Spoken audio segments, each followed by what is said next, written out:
Welcome to my YouTube channel. This session we are going to talk about the Electron Transport Chain, and the whole purpose of Electron Transport Chain is to actually produce ATP for cellular activities. ATP in what sense? Adenosine triphosphate.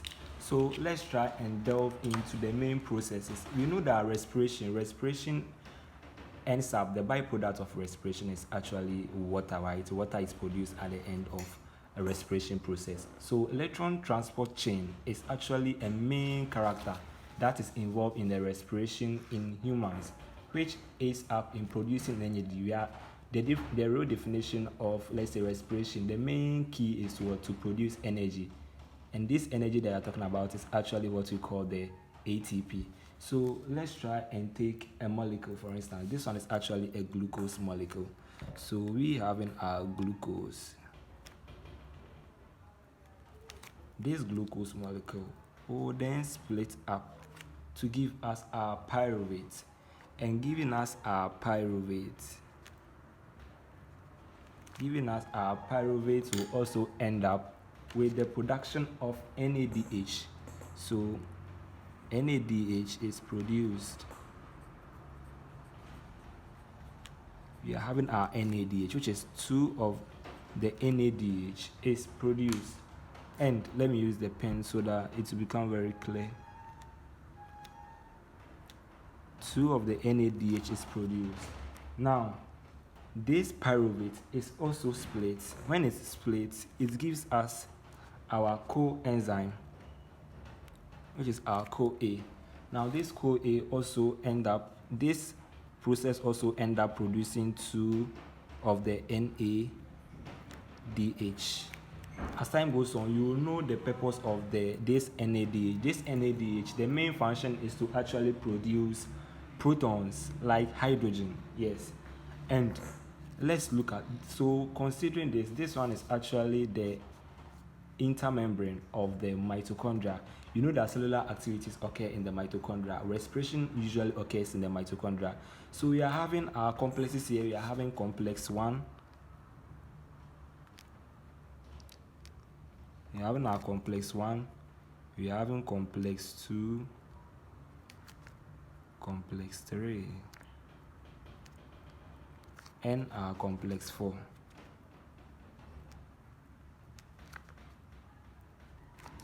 For the name of this, we actually come to the name of this. The name of this is actually the terminal electron acceptor. But let's start from where we ended. So this one is actually the membrane that is separating the inner membrane and also the intermembrane. The inner membrane is where you actually find the matrices of the mitochondria. So to move on with it, here after we produces our NADH, our NADH will find its way out and actually enter the mitochondria. So within the mitochondria is where the Krebs cycle occurs. This one is actually called the Krebs cycle. So in this Krebs cycle, you find your NADH being released to produce actually our 6 of our NADH. Through the Krebs cycle, we are going to produce 6 NADH and also 2 of the FADH2. So 2 FADH2. Now, to move on with this NADH and FADH2, they actually move. So this is where it comes to play. This is where the complexes come to play. The complexes here are actually proteins. They are mainly made up of proteins, and you know how proteins are. Proteins are easily denatured through chemical processes, through heat and all those stuff. It can also be denatured, or it can also be destroyed through electron stress or oxidative stress. What do I mean by oxidative stress? In these complexes, we are having a lot of oxidative steps or oxidation steps. Oxidation in a way that, no, it's not oxidation, but rather redox step. The redox step I'm talking about here, you know that redox is actually the gain, or redox reaction is actually the gain or loss of electrons, right? So in this NADH, you have your NADH splitting up to give you your NAD plus and also your H plus. Same way you have your FADH giving your FADH and also H plus instead of the FADH2. So you see that it will end up producing a lot of H plus in this inner side of the mitochondria, and this is the intermembrane of the mitochondria. This is the intermembrane of the mitochondria.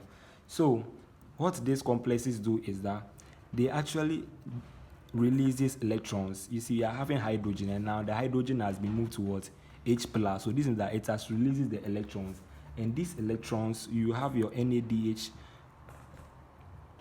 So this is what it's actually okay. You have your NADH transforming, and if it transforms this way, you are going to have your NAD plus and also your H plus, where it's going to release the electron to this complex. So now you are having your complex 1 having electrons. Now this electron, there are a series of electrons that have been released by the H plus. You know electron. So here you are going to have a series of redox steps where you are going to have your electrons being transferred. So you are having an electron here. Now that electron has been lost to this side. So an electron is gained, electron is lost, electron is also gained, electron is also lost. So you see there are a lot of loss gain of electrons, and this causes the whole protein to actually it causes this complex to be more like excited. So if this protein gets excited, then it will releases an energy called the proton motive force, and this proton motive force is actually the force that will be available to carry out this H plus. It will carry this H plus out from this inner membrane into the intermembrane. This is actually the intermembrane space of the mitochondria. So you could see that this one will actually be excited. Let me use the colors to present so that it will become very simple for we all. So you could see that the protein will then become very excited. When the protein becomes very excited, then it will have the ability to actually pump out your H plus. So it pumps out this H plus through this protein. Then you're going to have your H plus being here. So now the concentration of the H plus here will rather reduce, while the H plus here will be increasing. So the main function of this is to actually pump H plus or protons from this side into the intermembrane spin or the intermembrane space. Now, to continue with, in this complex 2, there is no channel or there is no tube where it can actually take out the electrons and also or it can take out the electrons to become excited and move it into the intermembrane spin, because there is an enzyme here called CoE, the CoE, and this CoE actually blocks the transfer of protons from the inner membrane to the intermembrane of the mitochondria. So all what it does is that when this protein or when this complex becomes excited, it will not be able to resist this excited state for a very longer time. So it then passes the electron to this CoE. And this CoE actually serves as an intermediate. It serves as an intermediate in what way? It serves as an intermediate to gain the transfer of the electrons. So now this one also becomes excited, and the same series of redox steps also occur.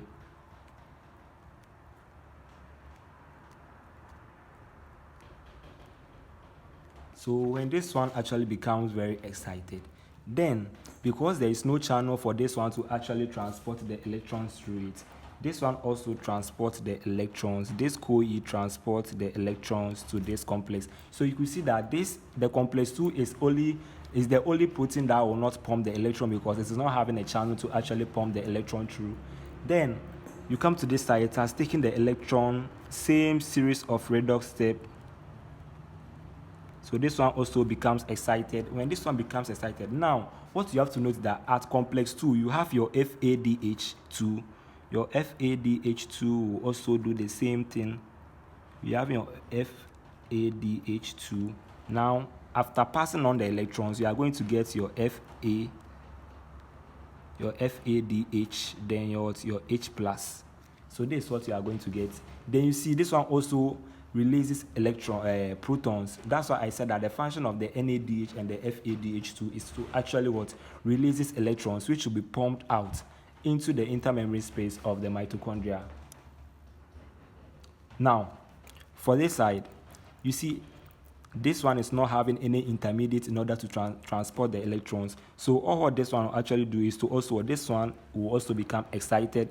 When you become excited, that's when it will actually get the proton motive force to actually also pump protons in the interside membrane or the inner membrane of the mitochondria. It also pumps the proton out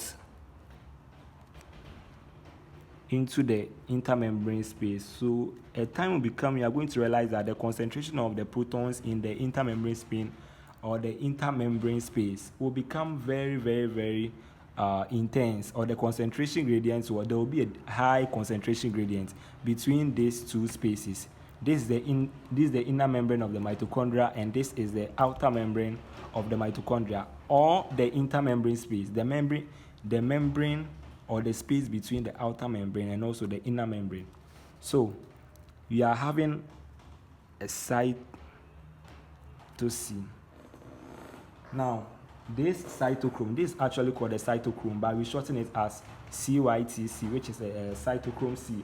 Now, what this cytochrome C do is actually serve as what? As an intermediate. Like I told you earlier, this complex cannot hold on the electron for a very longer time, or else it will be denatured or it will be destroyed. So rather, after it has pumped the protons for a while into the intermembrane spin, it will then release the electrons to the cytochrome, and this cytochrome will then serve as an intermediate between complex 3 and complex 4 by giving the electron back to this. Now, when we give the electron back to this, then we are having our series of oxidative steps also occurring, which will cause the complex to become more excited. Now, this one will also pump protons,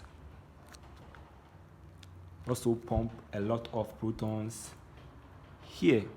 So you could see that at stage 4, we are going to realize that there are a lot of protons in the intermembrane space of the mitochondria, which we will come to the last one. The last one is actually what we call the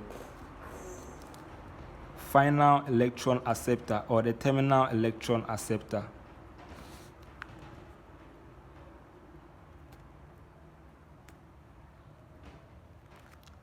What does this final or terminal electron acceptor do? This terminal electron acceptor will actually accept all the protons. So it is through this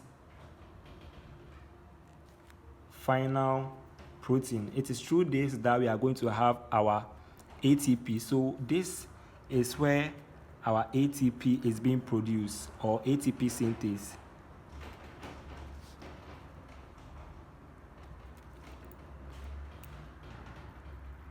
So as a lot of protons flow through this channel back into the inner membrane of the mitochondria, you are going to have this protein being spun around. This is going to spin physically. It will spin for you to see. I mean, in the microscopic level, we are going to see that this thing will actually spin. And in the process of spinning, it's going to produce our ATP. And the ATP, you know that adenosine triphosphate is actually the main source of energy for cellular activities. So this ATP is actually produced from our ADP, which is adenosine diphosphate, plus our pi. Our pi means the inorganic phosphate. When these two combined, that's when we have our ATP.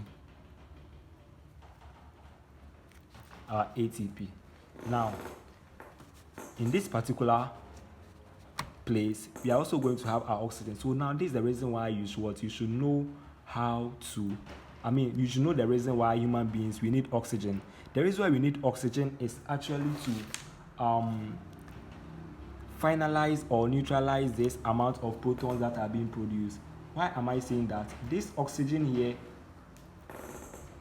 we are going to have our oxygen.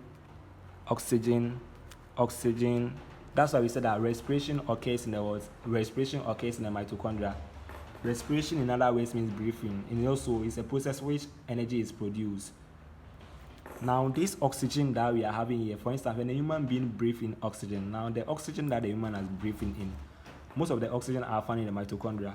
Now, this excitation will cause our oxygen to break into oxygen minus, oxygen minus, oxygen minus throughout. So now we are having oxygen minus. Now you know that when you are having oxygen minus and H plus, when they come together, you're actually going to get water, right? So these protons and this oxygen minus will actually combine to give you water. That's why at the end of every respiration, we know that the byproduct is what? Water. So byproduct of respiration is water. So this is how come. So through this series of steps, we are going to have, let me take the explanation again. So here you are going to have your glucose. Your glucose will actually split up to give you your pyruvate, and then in this process of giving your pyruvate, you are going to produce 2 moles of your NADH. Then you come to this side, your pyruvate will also split up to give you your COA, and this COA in the process also gives you 2 moles of NADH. Now this NADH will then come and pass through the Krebs cycle. I'll make a video on the Krebs cycle so that you understand what I'm talking about. So in this Krebs cycle, we are going to produce 6 moles of NADH and also 2 moles of our FADH2. Now this NADH and our FADH2, they are the main source of protons.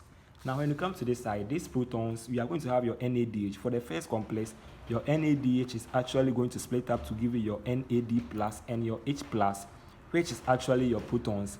And we are having hydrogen, and now it is giving you H plus. This means that what? Plus electrons. So these electrons are the ones that are what? That has been released to the complex. And these electrons undergo redox steps. Redox steps in a way that at this point it is having electron, but it has lost the electron to this particular point. So through this redox step, we are going to have your protein being excited.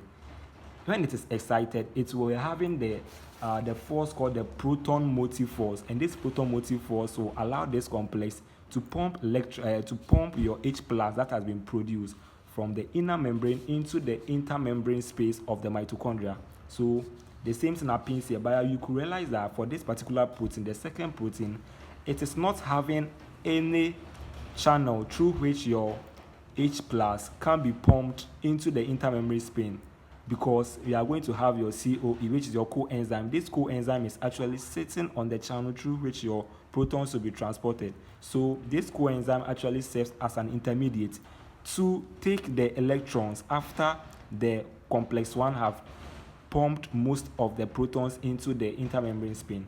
Now, these electrons that has been accepted by the coenzyme will also excite this particular complex. Now, this is where you are going to have your FADH2. Your FADH2 will also come and bind. When it binds, it's going to release your H plus, and the electron will be what will be used to also excite the complex 2. Now you are going to have your coenzyme also transferring the electrons to your complex 3.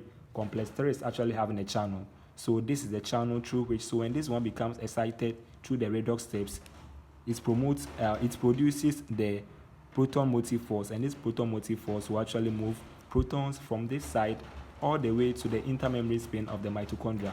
Then you could see that there is no intermediate through which your electron can be transported, but the only intermediate that we are having here is the cytochrome C. And now this cytochrome C is the one that will take the electrons after complex 3 has pumped most of the electrons. It will take the electrons in order to prevent the complex from being destroyed. It will take the electrons and it will serve as an intermediate by transferring the electrons from complex 3 to complex 4. Complex 4 also become excited. Also, it will have a proton motive force, and this proton motive force will be the one that will actually pump the hydrogen from the inner membrane of the mitochondria, where the matrices are found, into the intermembrane of the mitochondria. Now, at stage 4, we are going to realize that there are a lot of protons that are actually found in the intermembrane space of the mitochondria. So all the protons will then move through our final electron acceptor. This is the final electron acceptor. Here it's more like a spin. It's also a protein as well. So as it gains more of the protons, as the protons passes into the inner membrane of the mitochondria back, you are going to have this side of the complex being rotating. It's going to spin for you to see. So it rotates, and in the process of rotating, it's going to produce ATP, which is your adenosine triphosphate. It's going to produce your ATP by adding your ADP and also your pi phosphate. This pi-phosphate is what we call the organic phosphate. When these two combine, that's when you are going to get your ATP. Your ATP will then be used for cellular activities. The same thing now. What are we going to do with a lot of the protons that has been accumulated here? That's why human beings or animals, we breathe. So when we breathe in oxygen, right? So this oxygen should rather be found here. Now, because of this excitation of these complexes, it breaks down these oxygen molecules into your oxygen ions. Now, these oxygen ions will then come and bind with your protons to give you water. That's why after respiration, we say that the byproduct of respiration is water. This is all what it is. This is the overall summary of the electron transport chain, where at the end of the day, through the Krebs cycle and all those stuff, you are going to produce ATP for your cellular activity, and the byproduct will be water. So this is all for respiration. Thank you.